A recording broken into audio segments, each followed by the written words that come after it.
When I was a child, I talked like a child. I thought like a child. I reasoned like a child. When I became a man, I put childish ways behind me. 1 Corinthians chapter 13, verse 11, NIV.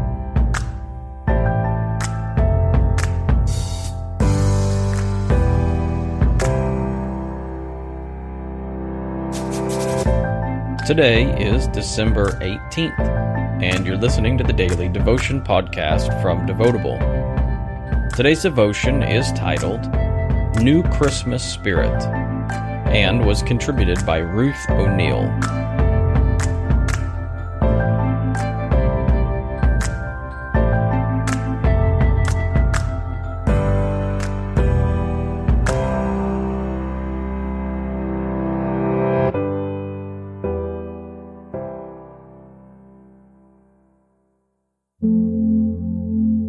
Christmas as a child. Christmas was so much fun when I was a child. I would make up an advent calendar out of paper to cross off the days, but I started in October at the latest. I thought it would be shorter if I only counted the days in between the present and Christmas Day, but I only succeeded in having one day left over. It seemed the days would never all pass so that Christmas would arrive, bringing the promise of gifts and time together with family. But it finally did come, and us kids would sneak around the house in the early morning hours. Before we had money of our own, my sisters and I would quietly set homemade presents in the doorway of my parents' bedroom to surprise them when they woke up. Then we would tiptoe downstairs and get into our stockings, which were the only gifts we were allowed to touch until Mom and Dad woke up. After we finished looking through our stockings and seeing all the presents that were sitting under the tree, the hour our parents slept longer than we did was agonizing.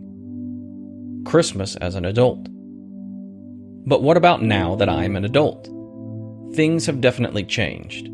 When I was a child, I talked like a child. I thought like a child. I reasoned like a child. When I became a man, I put childish ways behind me. 1 Corinthians 13:11. This may seem like a funny verse to read at Christmas time, but think about how our views of Christmas have changed since we were children, or at least should have. If we were to be completely honest, most of us would probably admit that as children, Christmas was mostly about the presents and the vacation from school. But what do we think of now? We think more of the gifts we need to buy for others, not the presents we are going to get ourselves. We think of the children in our lives, whether they are our own or nieces, nephews, or grandchildren. We want to get them something they will enjoy. We struggle to come up with the perfect gift for our spouse. We may also be thinking of all the work that lies ahead of us. Yes, we may have a few days off from work, but all the cooking and cleaning that needs to be done takes up any spare hours that we thought we might be able to use doing something enjoyable with our families. To a child, holiday means fun and time off from school. To an adult, holiday means work. We may even consider giving donations to various organizations at this time of year, probably more because we know we are going to need more tax deductions and this is our last chance, than actually concern for those whom we are donating. Where does Christ fit in? As adults, our attitudes about Christmas may be a little closer to where we need to be. But are we really there yet? There is nothing wrong with giving or getting gifts. There is nothing wrong with spending money on the ones we love.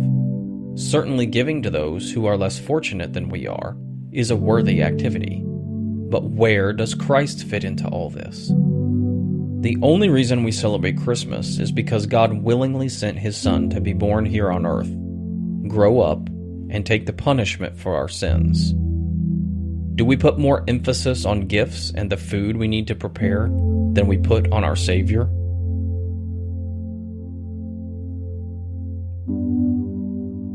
This devotion is timely in my life. I believe that I've mentioned this before, but my wife and I have talked about several times this year and perhaps last year about where we need to slow down. Especially around this time of year, things get so incredibly busy, and a lot of the times we don't even have time to think. If I were to show you my calendar, which I click over to right now, December basically looks like a glitter bomb went off on my calendar, and every little spot and speck on the calendar is something that we have to do. It's just simply crazy. And to be honest, I don't really have any good ideas on how to solve this. Because each one of these events represents something that we're involved in, and that has some sort of a holiday celebration or family celebration or work or off work or school or off school or whatever the case may be. Each one of these dots on the calendar represents something that we've committed to in our life that has something going on during this December month. And it is so incredibly hard to balance and juggle this schedule in December while maintaining a focus on what the true meaning of Christmas is. And so we've talked about and gone back and forth about how, as things come into our life and things go out of our life, as we stop doing things and start doing other things, as family members unfortunately pass away and our family grows up, we are going to slowly make the adjustment to become less busy in the month of December. Every time we say yes to something, that means we're saying no to something else.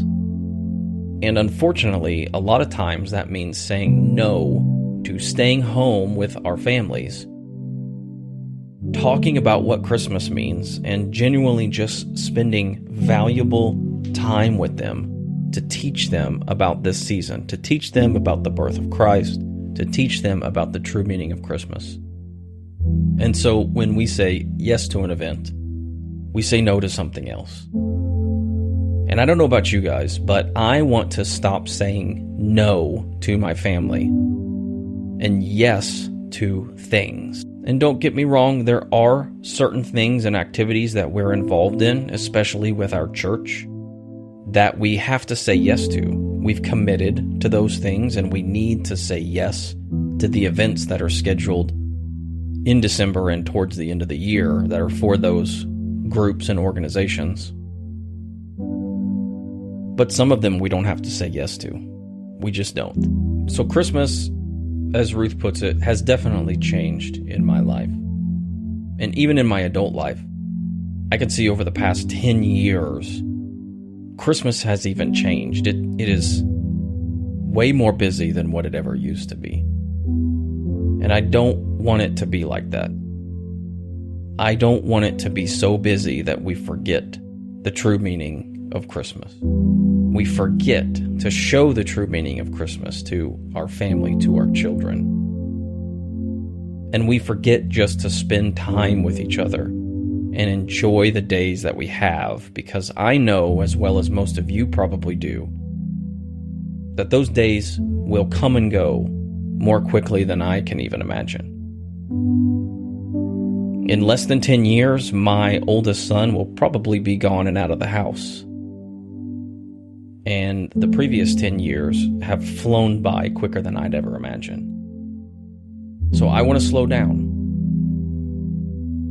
I want to make diligent efforts towards slowing down in this holiday season and really celebrating and talking about what this season means to my family. What do you guys want to do? Is there something in your guys' life that needs to change? Is there something in your guys' life that needs to be pruned or cut back? Are there things that you can stop doing that may not necessarily be crucial to the places that you serve or the ministries that you work in or your lives? What are some of the ways that you guys make conscious efforts to celebrate the holiday with your friends and your family while keeping the true meaning of Christmas relevant? I'd love to hear those from you guys. I'd love to hear some of the traditions that you guys do around this time that celebrate Christ's birth. I'd love to hear how you incorporate the things that you may have commitments to into your lives as they get ever busy this time of year. I'd love to see how you guys fit those in and stay committed to the true meaning of Christmas. Ruth, thank you for the reminder that we shouldn't just fit Christ into our busy schedules this year. We should make Christ the center of our busy schedules, and everything else fits around that time. Ruth has been a valuable asset to Devotable. She's helped me in so many ways. She's helped write and contribute to some of our books. She's helped me edit some of my books. She's helped me edit a bunch of other things, and I really appreciate Ruth's contribution to Devotable. She's been a freelance writer for more than 20 years. She's an editor. She's helped other people publish books and publications, and she just enjoys helping other people write and get through that process. I'm sure Ruth would appreciate if you guys would connect with her on her website, ruthoneal.weebly.com. Drop her some comments on her blog posts where she writes. Go follow her on Facebook or the other social media links that she's provided at the bottom of today's devotion. And just show her some love. Hey guys, thanks so much for joining me for today's daily devotion reading. My name is Landon, and I am the creator and founder of Devotable. Devotable is a collection of authors, bloggers, and writers who create devotional content, and we try to do three things. We try to uplift fellow believers, we try to reach the lost for Jesus Christ, and we try to spread the good news of the gospel as far and as wide as we can. If you want to learn more about us, our mission, or our platforms, head on over to devotableapp.com and check us out there. If you're an author, a blogger, or a writer, and you're interested in contributing to Devotable, head on over to devotableapp.com/contribute and learn how you might be able to contribute or write for us. I also wanted to take a second and let you all know how excited I am about our latest upcoming project. We're compiling a 26-week devotional journal all about prayer. We've had 26 authors contribute to create an amazing journal and devotional that will walk you through many aspects of your prayer life. We're putting the final touches on it now, but you can get early access to it as we work through all the details and get your early copy or proof. If you're interested in being a part of that, we have a special offer for you. All of our Patreon partners get early access to our projects. Being a Patreon partner allows you to contribute to Devotable monthly, supporting what we do, and in return, you get access to special discounts, early previews of our books, our projects, and much more. As a thank you, we always send our Patreon partners, contributing $5 or more a month, a complimentary copy of our book, our journal, or our latest projects. So if you're interested in that and you want to help us out by supporting us, head on over to devotableapp.com/contribute to learn how you can become a Patreon partner as well. And here's a special shout out to all of our current supporters on Patreon. You guys help us way more than you will ever know, and I want to thank you guys personally. Lastly, if this devotion has blessed you in any special way, would you please consider sharing it with a friend? That's how we grow, and that's how we reach more people. By friends like you sharing these devotions, emails, or podcasts to your friends and family, and allowing them to learn more about Devotable. Thank you guys so much for listening, and I hope you all have a wonderful Christmas season. Until next time, have a great day.